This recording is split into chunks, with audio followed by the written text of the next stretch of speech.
Well, good morning, good afternoon, good evening, no matter where you are in the world. Welcome to and back to KOP News TV. I'm Kieran Mack, and I'm bringing you as much news as we can in relation to Liverpool Football Club. So we're going to jump into the breaking news that we heard about late yesterday, and that's that Martin Zubimendi will not be joining the club, despite what we've been told by Liverpool and various journalists around. We were under the impression that Zubimendi had agreed to join Liverpool in principle, and that the only issue was really the fee, whether Liverpool would negotiate a fee with Real Sociedad, or would they trigger the release clause or the buyout clause, the buyout contract, because it's a bit different in Spain how they do things.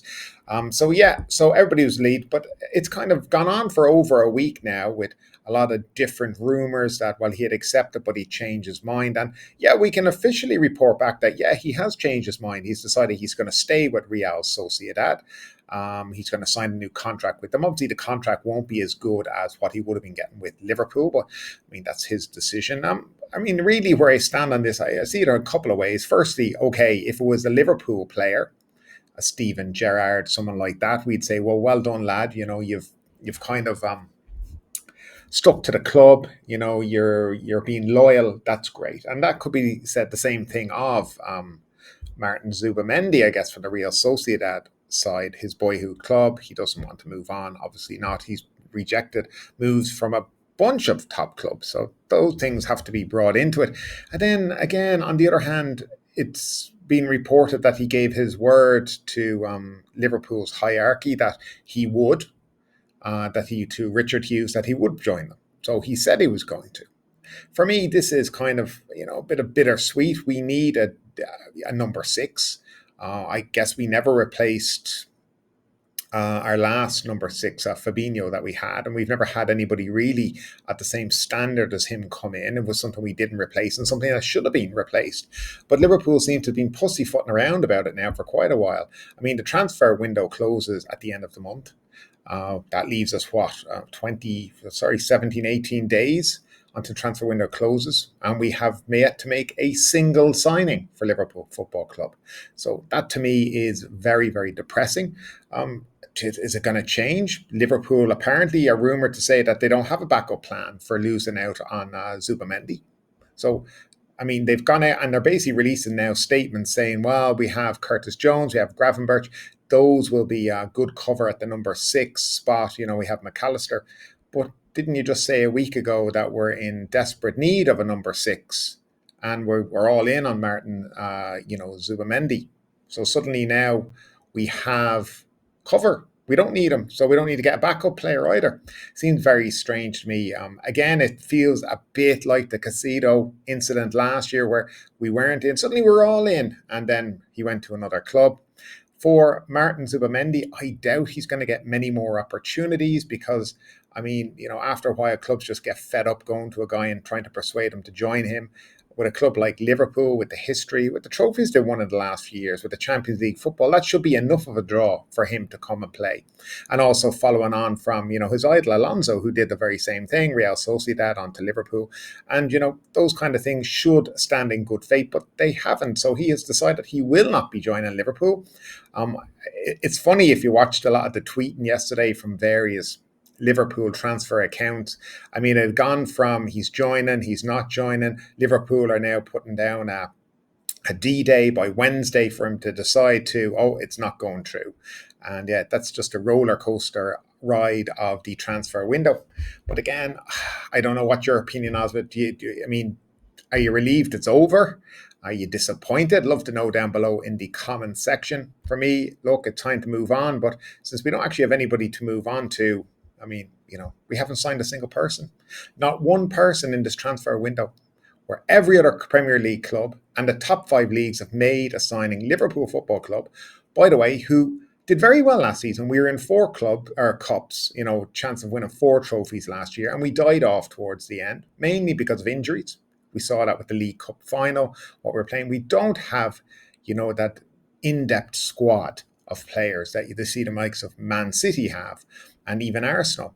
So we need to be reinforcing the squad, bringing in fresh players, kind of getting the competition up, getting the competition for places high so that everybody's pushing everybody else. We don't seem to have that.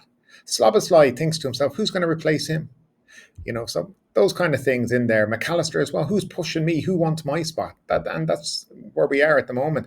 Liverpool seem to be very happy with, this mediocre squad. And I do think it's a mediocre squad. I think they rode their luck last season a lot of the time. And I think only for the Klopp factor, I think we mightn't have even made Champions League football. I think we really did ride our luck last season. So comments and your opinion in the comments section would be great. Now let's move on to another bit of news. Fabio Carvalho. Oh, by the way, yes, he has signed for Brentford for £27.5 million, or approximately €32 million. Liverpool doing quite well out of that, but some of that money I think will go to Fulham as well. Again, we're just sold a midfield player and we haven't replaced a midfield player. There you go. And we're talking about selling more of our midfield players, our academy players. So it makes you wonder exactly what has been going on within Liverpool. Now, let's move on to the contract situations of Virgil van Dijk, Mohamed Salah and Trent Alexander-Arnold. Well, nothing has happened with any of them. And we had it from Virgil's own mouth there after the pre-season friendlies against Sevilla and Las Palmas. So Virgil van Dijk has revealed that despite entering the final 12 months of his current contract with Liverpool, he is yet to be offered a new deal. The Dutch defender, a key figure for Liverpool since joining in 2018, expressed his desire for the club to strengthen its squad with fresh signings. There you go. Van Dijk played a crucial role in Liverpool's recent success, including his 48 appearances last season, when he scored the decisive goal in the Carabao Cup final against Chelsea, securing Jurgen's last trophy with the team. Now, as the new season approaches under the guidance of head coach Arne Slot, Van Dijk admitted that contract talks have stalled. Speaking after Liverpool's pre-season match against Sevilla and Las Palmas, he emphasised the importance of bolstering the squad. So even the players now know that bolstering the squad is necessary. Adding to the squad is needed. There hasn't been any progress on the new contract either, Van Dijk commented when asked about the situation. I believe we need to make some signings too, considering the length of the season. But I trust the club is working diligently behind the scenes to assemble the best possible squad for us to compete in all competitions. I don't know if they are working diligently behind the scenes. Slot has had a promising pre-season with the team, and Van Dijk remains optimistic about Liverpool's prospects. My focus is on having faith in the process, and we'll see how things unfold, he continued. We're all ambitious, and we want to achieve the best. Competing in every competition is our goal, and while winning everything might nearly be impossible, we are prepared for the Premier League and hopefully hopeful of growing stronger as the season progresses. So that's from our captain. So he even sees the need to bolster the squad. But we're, 17 days before the transfer window closes. We've had months to get deals done. Instead, we came out with this nonsense that, Arne needs to assess his squad. He needs to see what he has before he makes any decisions. He's been assessing basically a B team since June, since he started, because all the best players, all our top players that would have been playing, have been all playing in the Euros and on their holidays and whatnot. So he hasn't assessed any of them. So it's been assessing a B team basically for the last few months. And to be honest with you, it's just not good enough at this stage. Us Liverpool supporters, we deserve better. And, we're the laughing stock of the league right now. Talking, everybody going on about, Zubimendi's coming, great signing for Liverpool. Can't believe they got it done. They got nothing done. Absolutely nothing. They're probably penny pinching again, trying to figure out how they can get it for the least amount of money. And this is what happened. When the player said, I want to join, that's when they should have went in and just said, look, get the contract done straight away. Let's get the the contract fee paid. Let's do it. Let's activate the fee and let's get it done. But they didn't. They sat back for a week. They allowed him the opportunity to start thinking about it a bit too much. They allowed for his club, Real Sociedad, come in and the same thing, put doubts in his mind, show him PowerPoint, presentations of mountains and the ocean and all kinds of stuff. I mean, Jesus, have you ever heard the like of it? But that's where we are. So Liverpool at this moment in time are looking pretty pathetic in the transfer market normally. And also in terms of this transfer market, I think one thing we've always learned about Liverpool, knowing that Liverpool do everything quietly. They go in, normally how it's done is, you hear they're interested in a player and then, tomorrow they're already signed. What's gone on here is highly unprofessional. I don't know if it's because of Richard Hughes is just not up to the standard of what we really need in terms of his position at the club. I don't know. We will see as time goes by, but there is talk about them signing that goalkeeper at the moment from Spain. I don't think that's a priority unless you're selling Queeving Kelleher. But we do have Jaros, who's also a very capable goalkeeper as well. So I'm not sure we need to be signing any goalkeepers at the moment. I understand for the future and whatnot, but right now it should not be, a priority. A priority, because we are told, should be a central defender or a defender of sort.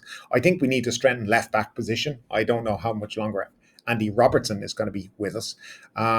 We need a number 6. We've known that now since Fabinho left a couple of years ago. And we need somebody who's going to be replacing Mohamed Salah, I think, because I don't think Mo is going to be signing a new contract. Honestly, I don't mind if he runs out his contract to the end of the year. I think he's given us enough that he's entitled to do that at this stage. But we need to start looking at someone to replace him, replace the 20, 25 goals that he brings every season. It's okay to say, well, we have 1 or 2, we've backup players. But if they are not putting in 25 goals a season, then we have an issue. So they need to look at that. Again, we're told this, we've seen nothing, and we're coming to the end of transfer window. So you as Liverpool fans, are you happy with the transfer window? Are you happy with the squad? I'd love to know your comments, opinions, all down below in the comment section. We will be back later with my predictions for the coming season, who will win the league, who I think will get relegated. So stick around for that. And thanks again for tuning in. Please don't forget to like and subscribe to the channel. As we're a new channel, we're trying to grow as quickly as possible, and your help is greatly appreciated. We will be doing watch along at the weekend, and we'll also be doing lives and stuff like that, where you get to have an interactive approach to the whole thing. So thanks again for tuning in. We'll chat to you again later today.